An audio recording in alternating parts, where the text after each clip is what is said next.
Bugungi o'tilayotgan mavzuyimiz boshlang'ich ta'lim o'qituvchisining kompetentligini shakllantirishda innovatsiya. Reja.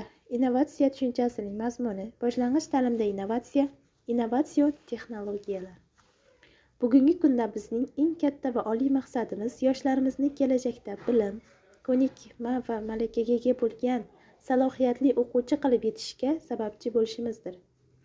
Avvalo, innovatsiya so'ziga to'xtaladigan bo'lsak, innovatsiya so'zi lug'aviy jihatdan innovatsiya tushunchasi ingliz tilidan tarjima qilinganda innovation, yangilik kiritaman degan ma'noni anglatadi. Innovatsiya atamasi lotincha novatio so'zidan olingan bo'lib, yangilanish yoki o'zgarish. In qo'shimchasi esa lotinchadan yo'nalishda deb tarjima qilinadi. Agar buni yaxlit innovatio ko'rinishida tarjima qilsak, o'zgarishlar yo'nalishida deb izohlanadi.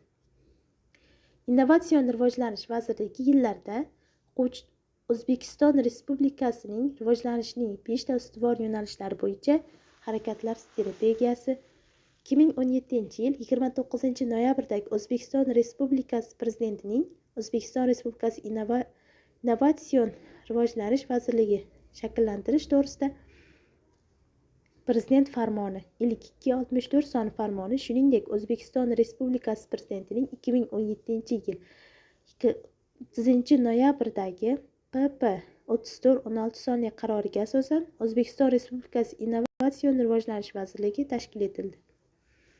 20-asrning boshida avstriyalik va amerikalik iqtisodchi Schumpeterning ilmiy ishlarida boshlagan.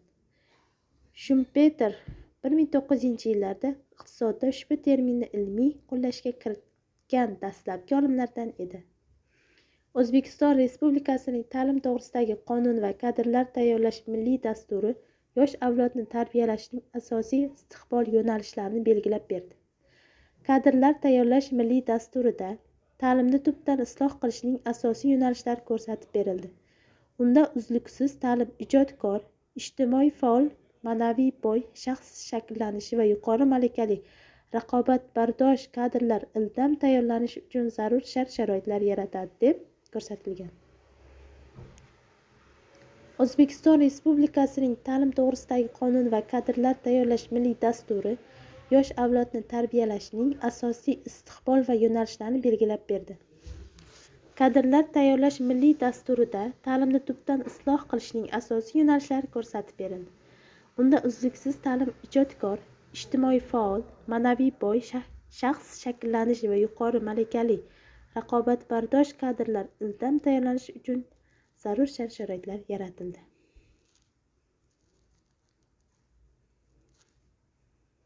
Boshlang'ich sinfda ta'lim jarayoni o'quvchilarning o'qish motivini rivojlantirish katta ahamiyatga ega.